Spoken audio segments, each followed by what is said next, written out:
Innal hamdalillah nahmaduhu wa nasta'inuhu wa nastaghfiruh wa na'udzu billahi min shururi anfusina wa min sayyiati a'malina may yahdihillahu fala mudilla lahu wa may yudlil fala hadiya lahu.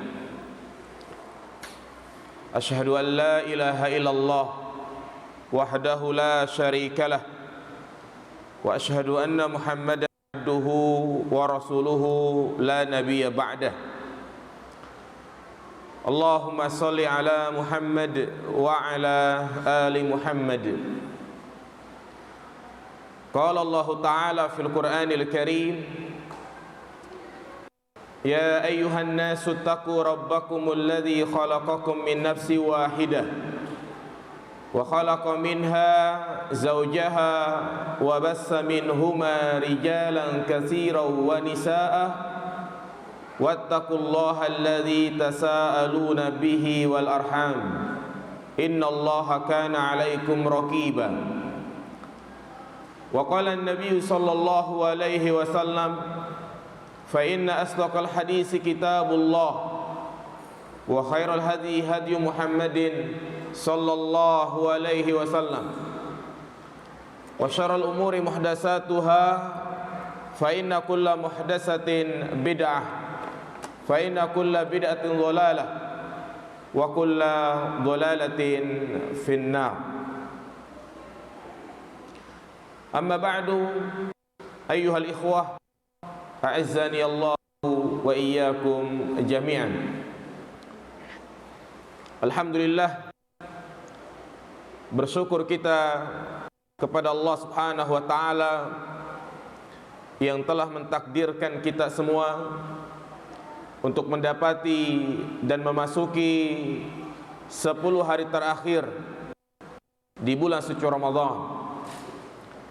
Tentu ini merupakan nikmat yang sangat besar ketika seseorang diberikan kesempatan untuk beribadah dan dia pun mampu mengerjakan ibadah tersebut.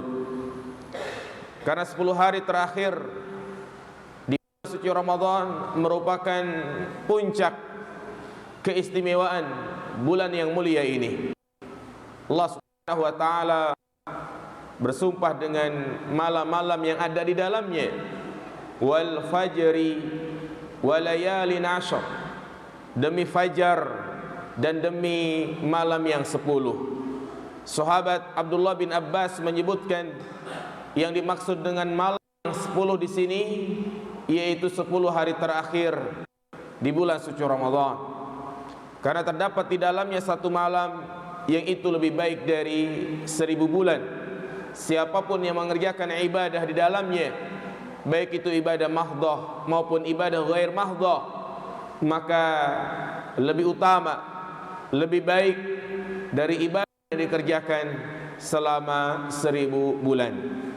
Namun ingatlah jamaah sekalian, bahwasanya semua orang bisa mendapat dalam Lailatul Qadar, tetapi tidak semua orang bisa mendapatkan keutamaan kemuliaan malam Lailatul Qadar.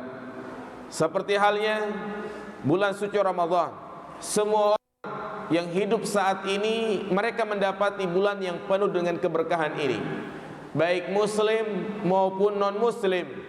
Tetapi tidak semua mendapatkan keberkahan bulan suci Ramadan. Sampai-sampai Nabi SAW mengingatkan, sakula abdun dakhala alaihi Ramadan wa kharaja minhu falam yughfar lahu. Celakalah bagi seorang hamba yang memasuki Ramadan tetapi dosa-dosanya itu tidak diampuni. Mereka itulah yang tidak memaksimalkan ibadah di dalamnya. Demikian pula semua orang bisa mendapatkan malam Lailatul Qadar. Orang yang mendapatkan keutamaan, kemuliaan malam Lailatul Qadar yang mereka hidupkan untuk beribadah kepada Allah Subhanahu wa Ta'ala. 6 jamaah sekalian, pada kesempatan yang berbarokah ini saya ingin menyampaikan suatu pembahasan yang sangat penting untuk kita pelajari, yaitu qalbun salim. Bagaimana kriteria hati yang selamat? Pembahasan ini tentunya adalah pembahasan yang sangat penting jamaah sekalian, karena hati ini perlu dijaga. Terkadang syaitan tidak mampu menggoda dari satu arah. Syaitan tidak mampu menggoda untuk berbuat kesyirikan, untuk berbuat kebid'ahan, dan alhamdulillah kita bisa tinggalkan itu. Tapi terkadang syaitan menggoda kita dari arah yang satu ini, yaitu dari arah hati. Yang terkadang kita lihat ada orang yang sudah hijrah, yang sudah mengenal sunnah, tetapi hatinya itu diselimuti dengan rasa hasad, dengki, ujub, sombong, dan penyakit-penyakit hati lainnya.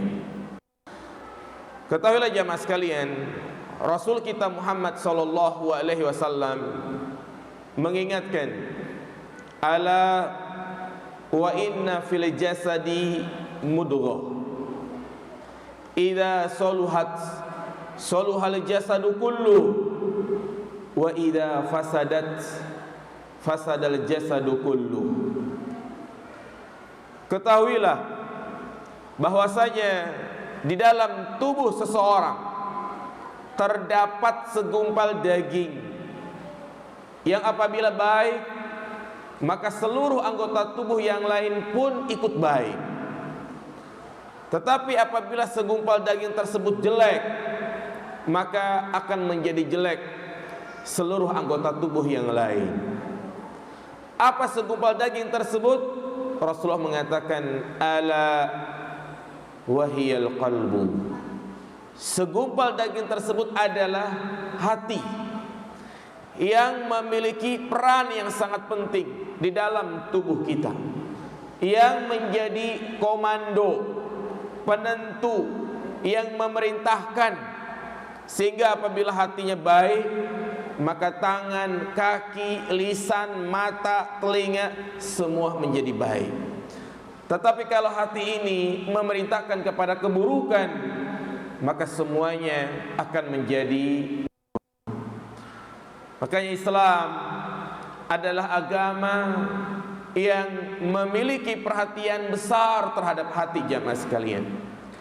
Allah Subhanahu wa taala mengutus para nabi dan rasul. Allah menurunkan kitab-kitabnya dari langit. Allah juga memerintahkan dan mensyariatkan berbagai macam ibadah kepada kita. Tujuannya adalah untuk memperbaiki hati manusia. Oleh karenanya, keselamatan seorang hamba nanti pada hari kiamat itu tergantung pada keselamatan hatinya. Bagaimana dia menghadap Allah Subhanahu wa taala? Apakah kondisi hatinya itu berpenyakit atau bahkan mati, atau hatinya itu sehat?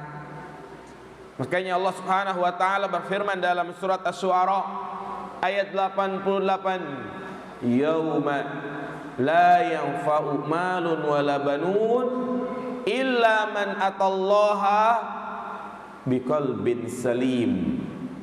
Pada hari itu harta, anak tidak bermanfaat kecuali mereka yang menghadap Allah dengan qalbun salim, dengan hati yang selamat. Apa yang dimaksud dengan qalbun salim? Hati yang selamat, hati yang sehat, hati yang masih suci. Rasulullah sallallahu alaihi wasallam menjelaskan tentang ayat ini dalam hadisnya ketika beliau ditanya, ayyun nasi afdal, manusia yang seperti apa yang paling utama itu? Kemudian Rasulullah mahmumil qalbi sadukul lisan, yang tersapu dan lisan yang berkata jujur. Para sahabat bertanya, sodukul lisan na'rifu. Lisan yang selalu berkata jujur kami udah tahu, kami mengerti. Fama humul qalbi, lalu apa yang maksud dengan hati yang selalu disapu? Beliau menegaskan, huwa taqiyun naqi, itu hati yang bertakwa, hati yang bersih, la isma fihi wala baghya wala ghilla wala hasada, hati yang terhindar dari berbagai macam kemaksiatan, hati yang bersih dari berbagai penyakit hati, ghil, kedengkian, hasad, dan yang semisalnya. Demikian pula disampaikan oleh Sa'id bin Al-Musayyib, apa itu qalbus salim? Huwal qalbus sahih wa huwa qalbul mu'min li'anna qalbal kafiri wal munafiqi maridun. Yang dimaksud dengan hati yang selamat adalah hatinya orang-orang yang beriman, karena hatinya orang-orang kafir, orang-orang munafik itu berpenyakit, sebagaimana Allah Subhanahu wa taala berbicara tentang mereka, fi qulubihim marad. Di dalam hati orang-orang kafir dan orang-orang munafik itu terdapat penyakit. Imam Ibnu Qayyim Al-Jauziyah, al-qalbus salim huwa alladhi salama minasyirki wal bid'ah wal ghil wal haqdi wal hasadi wasyuhi wal kibari wa hubbid dunya war riyasah. Hati yang selamat itu adalah hati yang selamat dari berbagai bentuk kesyirikan, kebid'ahan, kebencian, hasad, dengki, bakhil, sombong, cinta terhadap dunia, dan cinta popularitas. Fasalima min kulli afatin tubu'idu anillah, wasalima min kulli syubhatin tu'aridu khabarah. Hati yang selamat dari segala sesuatu yang menjauhkan diri kepada Allah Subhanahu wa taala, dan hati yang selamat dari syubhat yang selalu menentang kabar-kabar Allah Subhanahu wa taala. Itulah al-qalbus salim, hati yang selamat. Makanya ayat ini, itu surat Asy-Syu'ara ayat 88, menjelaskan kepada kita tentang pentingnya menjaga hati. Bahkan menjaga hati itu lebih penting dari menjaga kesehatan badan. Nah, menjaga badan agar tetap fit, agar tetap sehat, ini penting. Jangan sampai kita terkena penyakit dengan cara kita mengkonsumsi makanan yang bergizi. Kalau sakit segera diobati. Ini menjaga badan. Nah, demikian pula menjaga hati. Lebih penting lagi. Sama seperti halnya kita menjaga anggota badan. Badan agar tetap sehat, kita mengkonsumsi makanan yang bergizi. Demikian pula hati ini agar tetap sehat, diberikan vitamin, diberikan nutrisi. Apa itu nutrisinya? Qiraatul Quran, membaca Al-Quran, menghadiri majlis-majlis ilmu, mendengarkan nasihat-nasihat, ceramah-ceramah, yaitu sangat bermanfaat untuk memperbaiki hati. Karena Allah katakan, fadzakir fa inna dzikra tanfa'ul mu'minin. Berikanlah peringatan, karena sesungguhnya peringatan itu sangat bermanfaat bagi orang-orang yang beriman. Makanya mereka yang hanya fokus menjaga badannya saja, tidak menyeken hatinya, tidak memeriksa hatinya, maka ini tidak ada bedanya dengan orang-orang munafik, orang-orang yang dibinasakan oleh Allah nanti pada hari kiamat. yang mereka tempatnya fid darkil asfali minan nar. Kenapa? Karena mereka hanya fokus mengurusi badannya saja. Allah sebutkan dalam surat Al-Munafiqun, wa idza ra'aitahum tu'jibuka ajsamuhum. Apabila engkau melihat orang-orang munafik, engkau terkagum-kagum dengan badannya. Kenapa? Naam, karena memang mereka itu hanya fokus menjaga badannya saja. Orang beriman tidak seperti itu. Dia menjaga badan dan juga menjaga hatinya. Makanya kita harus terus menyekan hati ini jamaah sekalian. Mendeteksi sedini mungkin kalau ternyata hati kita ini sakit. Sebagaimana badan jamaah sekalian, kalau badan kita terkena penyakit, biarin aja sembuh atau makin parah jamaah sekalian, makin parah. Orang yang menderita diabetes, gula, maka dia harus menghindari makanan ataupun minuman yang manis-manis. Kalau dia makan, udah tahu diabetes basah lagi, dia makan nasi setiap hari, dia ngopi, dia ngeteh pakai gula 3 sendok 4 sendok, kira-kira lama-kelamaan itu orang ngedrop. Dia menjaga, tidak berusaha untuk menyembuhkan. Orang yang stroke juga sama. Orang yang punya darah tinggi, kalau dia tidak menjaga makan, yang asin-asin dia makan, maka bisa jadi semakin parah. Nah, demikian pula hati jamaah sekalian. Setiap hari kita harus menyekan nih hati ini. Kalau ternyata kita rasa ada penyakit, segera untuk bangkit, segera untuk diobati. Karena kalau hati ini sudah sakit parah, maka lama-kelamaan hati itu akan mati. Kalau hati sudah mati, qalbun qasiyah, keras, hatinya udah mati, maka ini bahaya jamaah sekalian.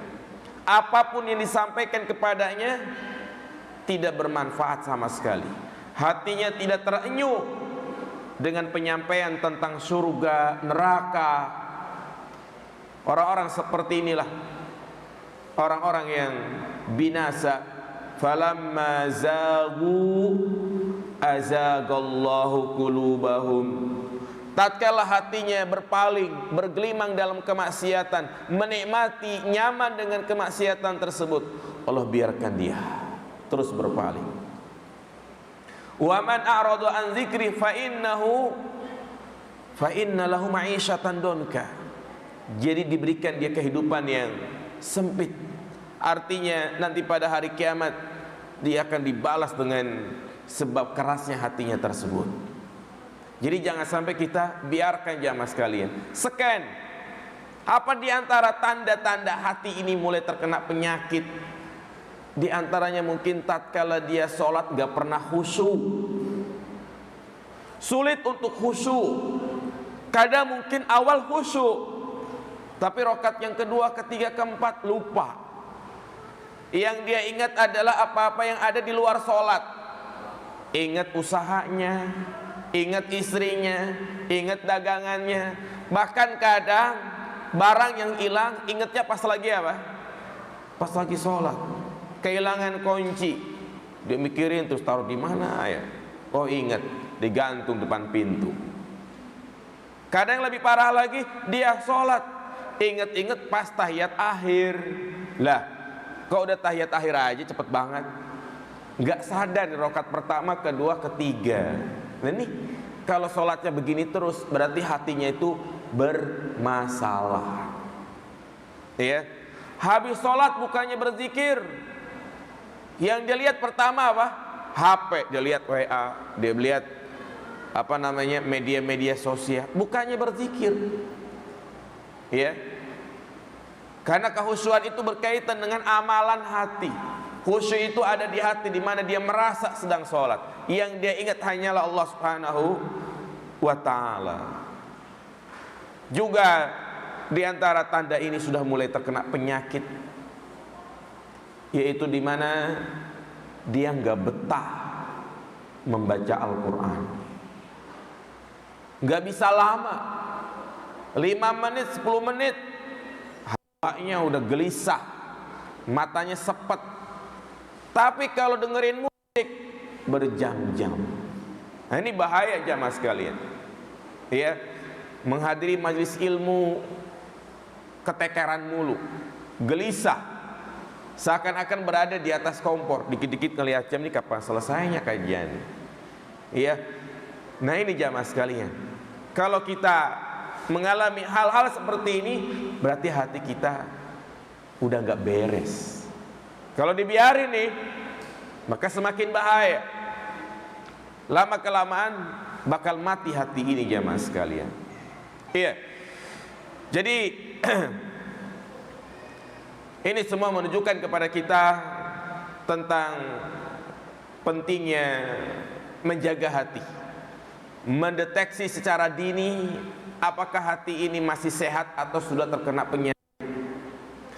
Juga di antara hal yang menunjukkan pentingnya menjaga hati jamaah sekalian, Allah Subhanahu wa taala tidak melihat postur tubuh kita. Yang Allah lihat adalah isi hati kita. Orang yang paling mulia di sisi Allah Subhanahu wa taala bukanlah orang kaya miskin, bukanlah orang yang tampan ganteng, bukanlah orang yang cantik, tetapi orang yang paling mulia di sisi Allah adalah orang yang bersih hatinya, yang diisi dengan nilai-nilai takwa, selalu meningkatkan keimanan. Inna akramakum indallahi atqakum. Sesungguhnya orang yang paling mulia di antara kalian adalah orang yang paling bertakwa. Tidak dikatakan orang yang paling ganteng, orang yang paling kaya. Lah, kaya, miskin di hadapan Allah sama aja. Yang menjadikan dia mulia adalah ketakwaan. Makanya ketika seorang hidup miskin, jangan dia mengeluh, mungkin Allah marah sama saya. Tidak. Kaya miskin itu tidak ada tidak menjadi standar orang itu menjadi mulia di sisi Allah. Yang menjadi mulia, yang kaya itu bersyukur, yang miskin itu apa? Bersabar. Nah, dan juga Rasulullah mengatakan, innallaha la yanzuru ila suwarikum walakin yanzuru ila qulubikum. Sesungguhnya Allah tidak melihat postur tubuh kalian. Allah melihat apa yang ada di hati kalian. Lihatlah kisah yang disampaikan oleh sahabat Abdullah bin Abbas tentang seorang wanita penghuni surga. Dari Atha bin Abi Rabah,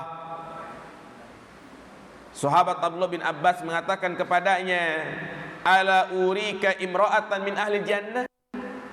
Atha, maukah engkau aku kasih tahu seorang wanita yang menjadi penghuni surga? Bala. Iya. Kemudian Ibnu Abbas mengatakan, hadhil mar'atu sauda. Ada seorang wanita yang hitam, berkulit hitam, tidak dikenal di kalangan laki-laki, tidak dipandang, hitam. Atatin Nabiya sallallahu alaihi wasallam. Dia mendatangi Rasulullah seraya mengatakan, inni asra wa inni atakasyaf. Ya Rasulullah, aku ini menderita penyakit ayan, kejang-kejang. Kalau udah kambuh, atakasyaf, auratku terbuka. Fad'ullah ta'ala, maka doakanlah, mintakanlah kepada Allah untukku. Maka Rasulullah mengatakan kepadanya, in syi'ti sabarti walakil jannah. Kalau engkau bersabar dengan kondisimu ini seperti ini, maka bagimu surga. Wa in syi'ti da'autullah ayyuafiyaki. Kalau memang engkau mau, aku doakan, aku mintakan kepada Allah agar Allah menyembuhkan penyakitmu. Apa jawab wanita hitam ini? Asbir. Kalau gitu aku lebih memilih untuk bersabar dengan kondisiku seperti ini. Tetapi ya Rasulullah, inni atakasyaf, selalu terbuka aurat kalau lagi kambuh. Doakan kepada Allah, mintakan kepada Allah agar tidak terlihat lagi auratku. Maka didoakan oleh Nabi Shallallahu Alaihi Wasallam. Lihat jamaah sekalian, wanita ini menjadi penghuni surga.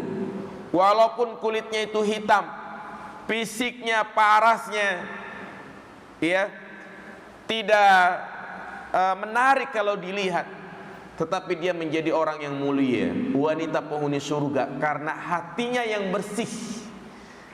Hatinya lebih memilih untuk sabar ketika dia mendapati ujian.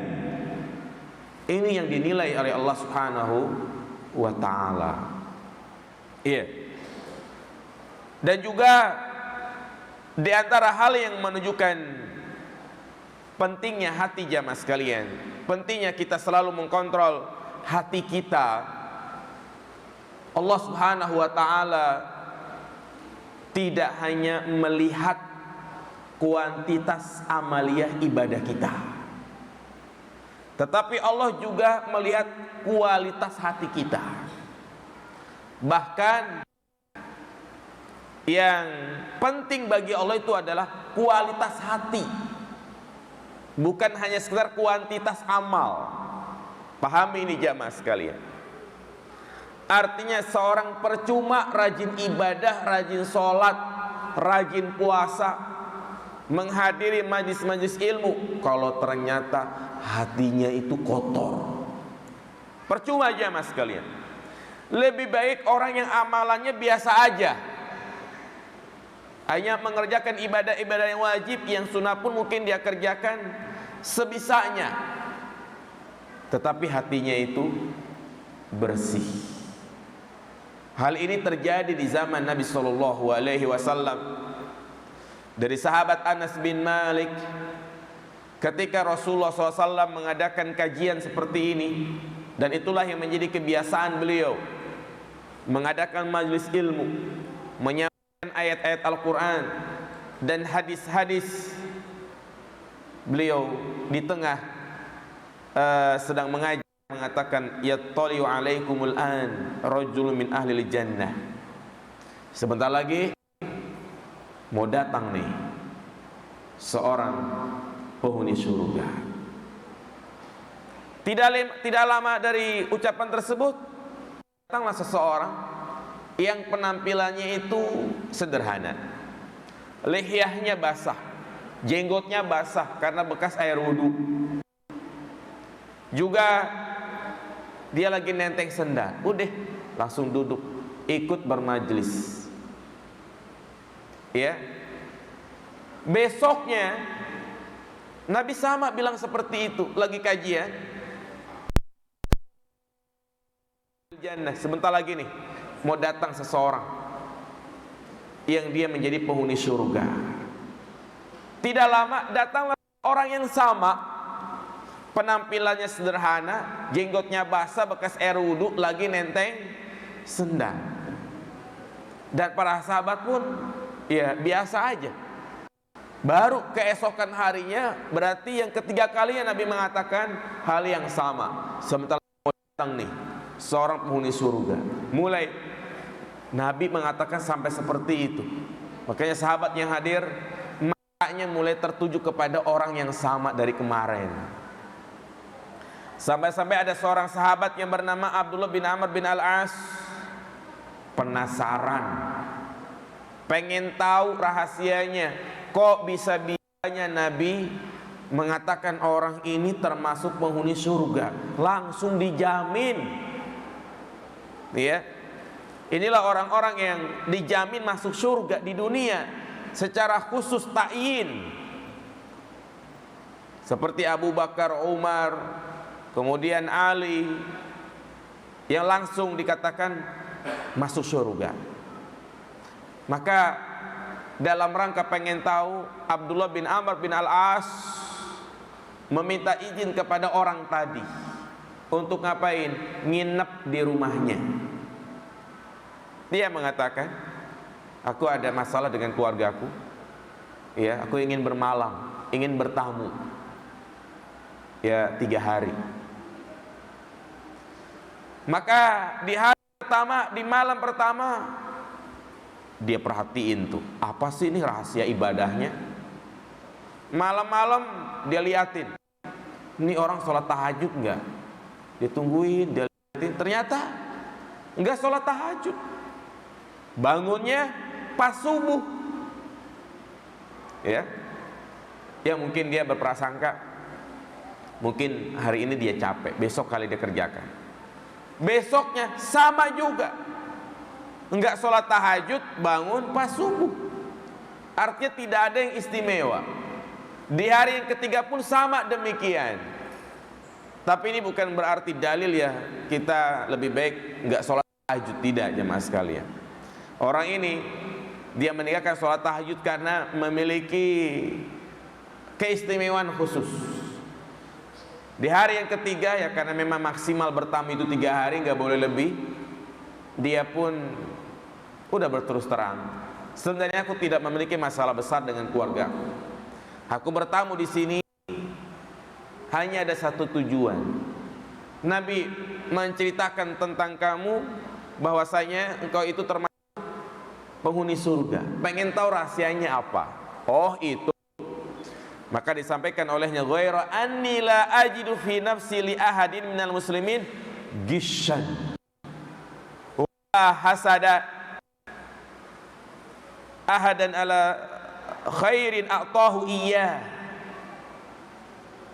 Aku ini selama ini tidak pernah dengki, tidak pernah hasad sama orang yang diberikan kenikmatan oleh Allah Subhanahu wa taala. Subhanallah jemaah sekalian. Jadi orang ini dicap menjadi penghuni surga, satu sebabnya hatinya itu apa? Bersih dari yang namanya penyakit hati berupa hasad. Memang hasad ini adalah penyakit yang sangat berbahaya jemaah sekalian. Sangat berbahaya. Karena sebab hasad inilah Allah Subhanahu wa taala usir iblis dari kerajaan langit. Bahkan dia menjadi makhluk yang terlaknat. Disebutkan di dalam Al-Quran, fa inna la'nati 'alaika yaumal qiyamah. Artinya sesungguhnya laknatku kepadamu itu sampai hari kiamat. Fa innaka rajim. Kau makhluk yang terlaknat. Hasad ya mas sekalian. Ya. Ini penyakit hati yang sangat berbahaya. Dosa pertama di langit dan juga di bumi, yang juga merupakan usulul dzunub, pokok dari dosa-dosa yang artinya hasad itu merupakan pemicu tahapan awal orang itu melakukan kemaksiatan yang lebih besar lagi. Lihatlah iblis tatkala hatinya itu sudah dikuasai dengan rasa hasad, gak senang dengan kenikmatan yang Allah berikan kepada Nabi Adam, bukannya bertaubat. Nabi Adam melakukan kesalahan, bertaubat. Iblis lah, malah makin menjadi-jadi. Dia bantah Allah, dia membangkang kepada Allah. Ketika dikatakan ma mana'aka antas tasjuda lima khalaqtu biyadayya, apa yang menghalangimu untuk sujud terhadap apa yang telah kuciptakan? Dia membantah Allah dengan mengatakan ana khairun minhu, aku itu lebih baik dari Adam. Aku diciptakan dari api sedangkan engkau ciptakan Adam dari tanah. Allah bantah. Iblis membantah Allah dengan rohyunya yang rusak.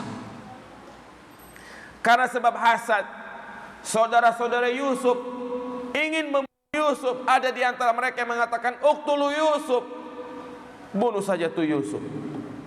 Karena sebab hasad, Kabil membunuh saudaranya Habil. Dia iri, saudaranya itu berkurban bersedekah diterima, sedangkan dia enggak diterima. Hasad yang menjadi sebab orang-orang Yahudi enggak mau mengikuti risalah yang dibawa oleh Nabi Muhammad SAW. Padahal mereka tahu kebenaran yang ada dalam kitab Taurat. Mereka berharap, mereka menginginkan Nabi terakhir dari Bani Israel.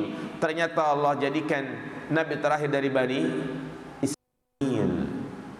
Itulah hasad jamaah sekalian. Iya. Scan nih hati kita jamaah sekalian.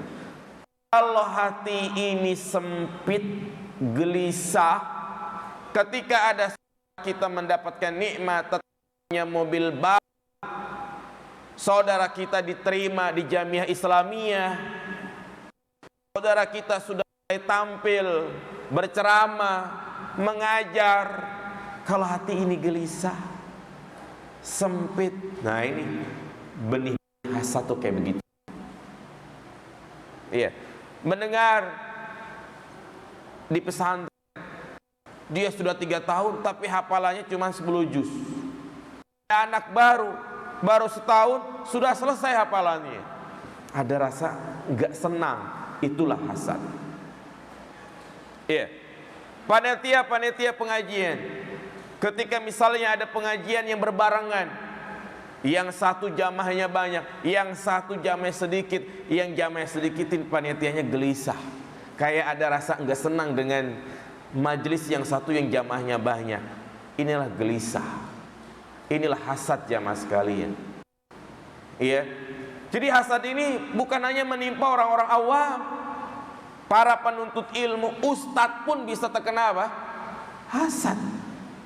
Ada ustadz yang masih junior, baru pulang dari Madinah, lulus kuliah di Libya, mulai ngisi kajian.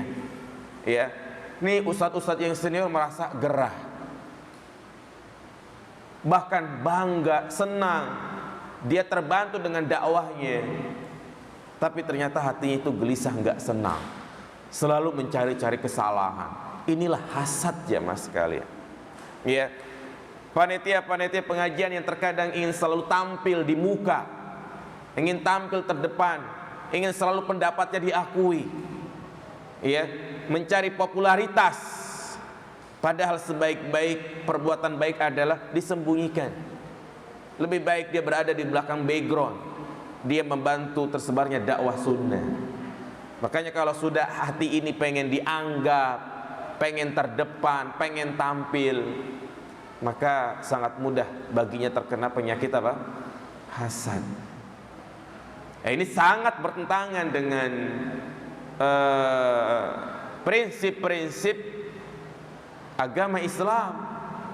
Apa kata Nabi SAW tanda keimanan? La yu'minu ahadukum hatta yuhibba li akhihi ma yuhibbu li nafsihi.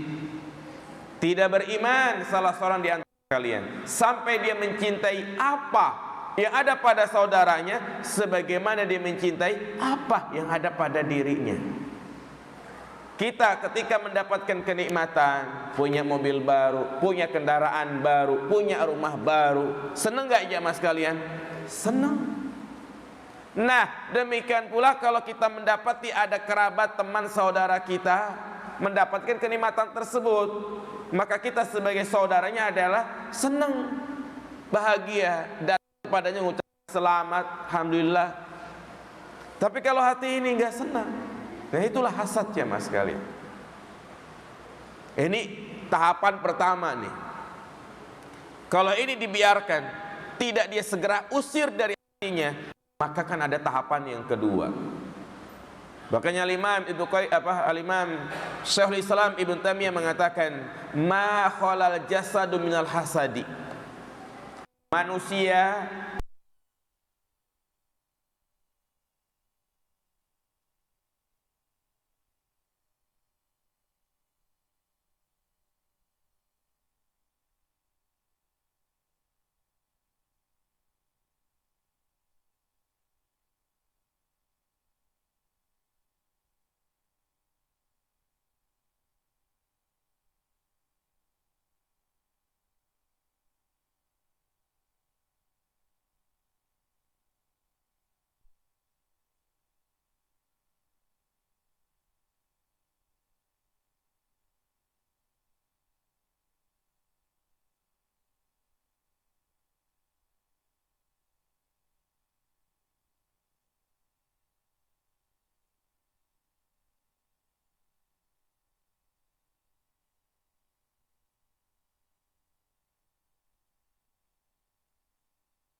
yang sangat luas, panjang, tinggi, kalian berinfak dengan emas sebesar itu, tidak akan menyamai infaknya para sahabat, walaupun mereka berinfak hanya 1 mud, setengah mud.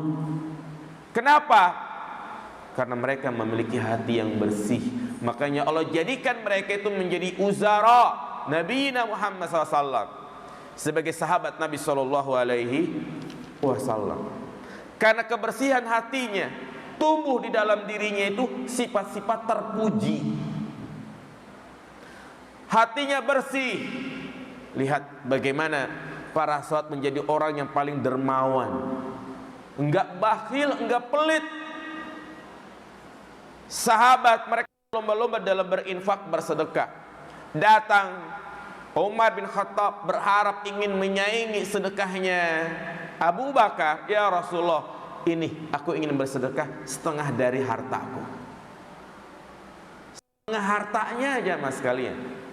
Kalau misalnya kita gajian 4 juta, disedekahkan berapa itu? 2 juta. Berat kita. Iya, dapat THR 5 juta, 2 juta setengah buat sedekah.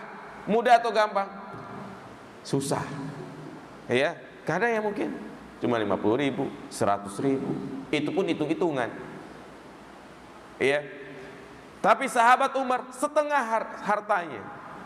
Ternyata tidak lama datang Abu Bakar. Ya Rasulullah, ini semua hartaku, semua hartanya. Subhanallah. Kenapa?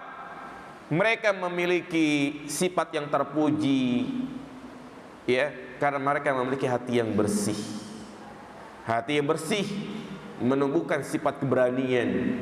Lihatlah bagaimana Thalha bin Ubaidillah, sahabat yang selalu dikenal, ketika diceritakan tentang perang Uhud, maka selalu dikatakan Uhud miliknya Thalha. Keberanian yang sangat luar biasa. Dia korbankan segala-galanya, jiwa raganya, dalam rangka membentengi Nabi Muhammad SAW. Sampai-sampai dia dijuluki Syahidul Hayy, karena setelah perang ternyata di tubuhnya dihitung-hitung ada 79 bekas tusukan pedang, bekas tusukan panah, tombak, tapi dia nggak mati, maka dijulukin Syahidul Hayy. Orang yang mati syahid tapi masih apa? Masih hidup. Iya.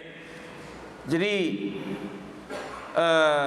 penting bagi kita untuk menjaga hati jamaah sekalian. Iya. Dan kenali di antara hati yang masih sehat, di antara kriteria adalah hati yang selalu takut kepada Allah Subhanahu wa taala. Dimanapun dia berada, hati yang selalu merasa muraqabah.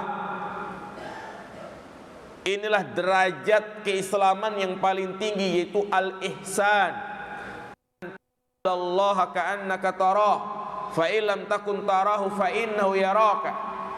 Jadi dia merasa muraqabah, diawasi oleh Allah Subhanahu wa taala dalam setiap keadaan.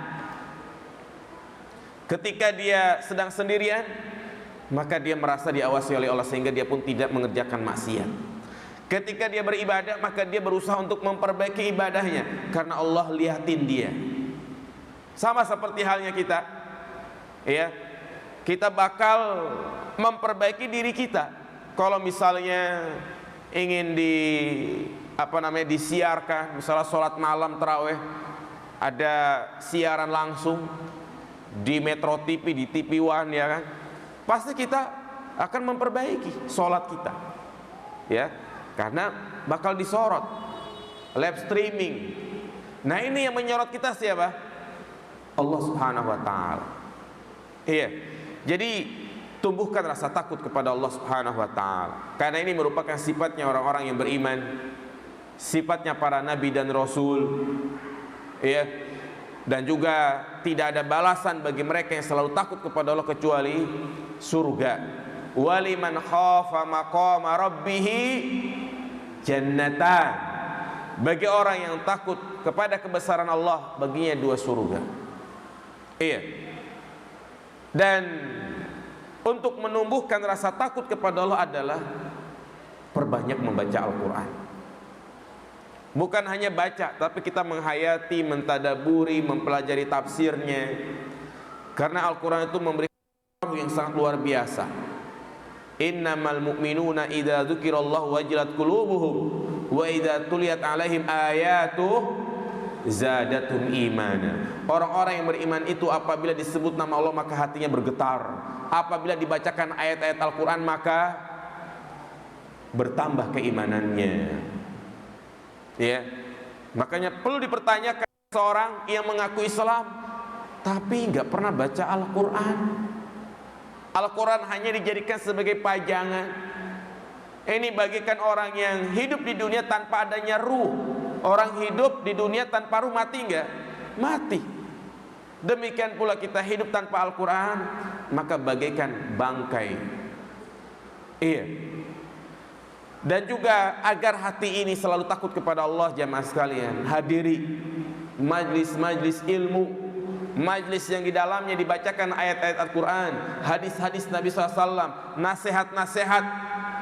Karena tadi di awal saya sampaikan ini merupakan nutrisi, vitamin hati yang jangan sampai kita ini malas untuk menghadiri majlis-majlis ilmu.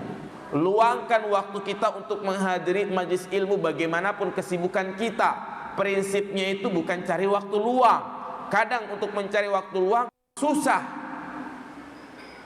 Tetapi prinsipnya adalah paksakan, luangkan waktu kita untuk belajar. Terserah mau di kantor atau di rumah. Kalau ada majelis ilmu yang mengisi adalah ustadz-ustadz yang akidahnya lurus, manhajnya lurus, hadiri jamaah sekali. Karena kita butuh itu. Harus disiram hati ini, siraman rohani. Dan tanda bagaimana untuk mengetahui hati ini betul-betul takut kepada Allah atau tidak, bagaimana kondisi kita tatkala sendirian. Iya, ini mudah jamaah sekalian untuk mendeteksi hati kita. Bagaimana kalau kondisi kita itu lagi sendirian. Kalau dia betul-betul takut kepada Allah, maka dia akan menjadi pribadi yang bertakwa dimanapun dia berada. Pengen buka internet, buka medsos, ada keinginan, nafsu yang mengajak ke arah sana, dia lawan. Astagfirullah. Allah melihat, dia malu dengan kondisi dirinya, udah jenggotan, udah punya anak banyak, udah ngaji, akhirnya dia tinggalkan. Ya, tinggalkan maksiat yang ada di hadapannya. Itu dalam kondisi sendirian. Tapi kalau dia soleh, hanya di depan orang Mas Solo ngomongnya lembut, dia kerjakan sholat sunnah, penampilannya bagus. Tapi kalau ketika sendirian, dia bermaksiat, dia buka ya situs-situs porno misalnya, atau dia buka judi-judi online misalnya, maka imannya palsu. Kesolehan seperti ini adalah kesolehan yang palsu. Makanya Allah sebutkan tentang ciri orang yang beriman, innal ladzina yakhshawna rabbahum bil ghaib. Mereka yang beriman, mereka yang takut kepada Allah di saat-saat gaib itu orang-orang tidak mengetahui. Juga di antara tanda hati ini masih sehat jamaah sekalian adalah hati yang selalu menggerakkan pemiliknya untuk senantiasa kembali kepada Allah Subhanahu wa taala. Jadi kalau kita hawanya, bawaannya ingin taat, ingin baca Al-Quran, ingin melakukan kebaikan, berarti hatinya ini masih apa jemaah? Masih sehat. Tapi kalau hatinya selalu mengajak kepada keburukan, berarti ini sudah tidak sehat. Dan untuk menumbuhkan hati yang selalu mengajak kepada kebaikan, maka harus kita lewati langkah yang pertama, tahapan yang pertama. Apa itu? Memaksakan diri kita untuk melakukan ketaatan dan berjihad melawan hawa nafsu ini yang selalu mengajak kepada keburukan. Karena ingatlah, dalam jiwa kita ada dua hal yang selalu mengajak kepada keburukan. Yang pertama adalah hawa nafsu, yang kedua adalah syaitan. Allah mengatakan inna nafsala ammaratun bisu. Di dalam jiwa ini ada hawa yang selalu mengajak kepada keburukan. Maka kita lawan itu. Paksakan diri kita. Kalau kita tidak paksain untuk sholat tahajud, untuk baca Al-Quran, kapan? Ya, sampai maksiat itu menjadi candu bagi dia. Makanya Rasulullah mengingatkan tentang mujahid sejati. Apa kata Nabi? Al-mujahidu man jahada nafsahu li taatillah. Mujahid sejati itu adalah yang berjihad melawan hawa nafsunya. Hati yang selamat juga diantara tandanya adalah hati yang selalu merasa berdosa ketika dia melakukan kemaksiatan. Ya, dia merasa bersalah ketika dia melakukan kemaksiatan. Tapi kalau dia tidak merasa berdosa dengan kemaksiatan yang dia lakukan, biasa aja, berarti hatinya sudah mati. Enggak sholat subuh kesiangan, biasa aja. Enggak sholat isya ketiduran, biasa, hatinya udah sakit. Makanya Rasulullah mengingatkan bagaimana orang yang beriman ketika dia melakukan kemaksiatan, ka'annahu qa'idun tahtal jabal yushiku ayyaqa ilaih, seperti dia duduk di bawah gunung yang seakan-akan gunung itu mau jatuh ke arahnya. Ya, itulah orang yang beriman. Adapun orang fajir yang hati sudah kotor, dia melakukan kemaksiatan bagaikan lalat yang hinggap di hidungnya, dia hanya sekedar mengibaskan, menganggap remeh. Maka prinsipnya ketika kita melakukan kemaksiatan, jangan lihat kemaksiatan yang kita kerjakan, tapi lihatlah kepada siapa kita berbuat maksiat. Iya, waktu kita terbatas ya mas sekalian. Tinggal 5 menit lagi azan maghrib. Tentu ini tema yang sangat bagus sekali, memiliki pembahasan yang panjang. Para ulama banyak yang fokus membahas tentang masalah hati. Di antaranya Syekhul Islam Ibnu Taimiyah punya kitab Amradul Qulub, Ibnu Qayyim punya kitab Dawa dan yang lainnya.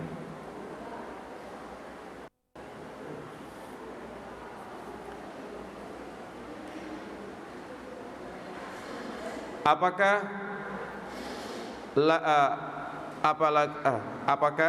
yang itikaf setelah sholat syuruk boleh melakukan sholat duha lagi? Maka pahami jamaah sekalian, sholat syuruk adalah sholat duha. Sholat duha yang dikerjakan di awal waktu. Sholat duha memiliki 3 nama: sholat duha, sholat syuruk, dan juga sholat awabin. Jadi kalau dia sudah sholat syuruk, nggak pengen sholat duha, udah nggak apa-apa. Kalau dia pengen tambah lagi juga silahkan. Iya, jadi boleh dia menambah sholat duhanya lagi. Nah, kalau dia cukupkan dengan sholat syuruk juga sudah termasuk itu sholat apa? Sholat duha. Apakah sholat isyraq sama dengan sholat duha? Iya. Bila seorang mau melahirkan dengan cara sesar, operasi, ada 2 dokter, yang satu dari laki-laki muslim, yang 2 dari wanita Nasrani. Pertanyaannya, mana yang harus dipilih? Lebih baik dokter wanita yang Nasrani. Ini dalam masalah duniawi. Kalau memang diketahui dokternya amanah, profesional, ya, maka dahulukan yang Nasrani daripada dokter laki-laki tapi apa? Muslim. Nah, ini kita berbicara bukan masalah urusan agama, tapi ini masalah duniawi, ya, dalam rangka agar auratnya itu tetap terjaga. Lebih baik lagi diusahakan cari dokter wanita yang muslim, anestesinya juga muslim. Kalau memang diketahui sesar kan bisa pesan jamaah sekalian, bisa diagendakan, walaupun memang harganya lebih mahal, nggak apa-apa untuk menjaga kehormatan istri kita. Iya. Apa betul pendapat Imam Syafi'i mengatakan bahwa itikaf untuk wanita hukumnya makruh? Wallahu alam, saya tidak tahu. Yang pada dasarnya, ya, kalau kita melihat dalil-dalil yang ada, wanita boleh itikaf, boleh. Sebagaimana beberapa istri Nabi meminta izin untuk itikaf dan Nabi mengizinkan. Yang penting catatannya adalah aman dari fitnah, tempatnya pun layak. Artinya terpisah antara laki-laki dan perempuan. Misalnya laki-laki di bawah, perempuan di atas, kamar mandinya terpisah. Kemudian juga harus izin suami mengizinkan dan yang lainnya. Intinya tetap boleh wanita itu untuk melakukan i'tikaf. Demikian, semoga bermanfaat. Subhanakallahumma bihamdika asyhadu an la ilaha illa anta astaghfiruka wa atubu ilaik. Assalamualaikum warahmatullahi wabarakatuh.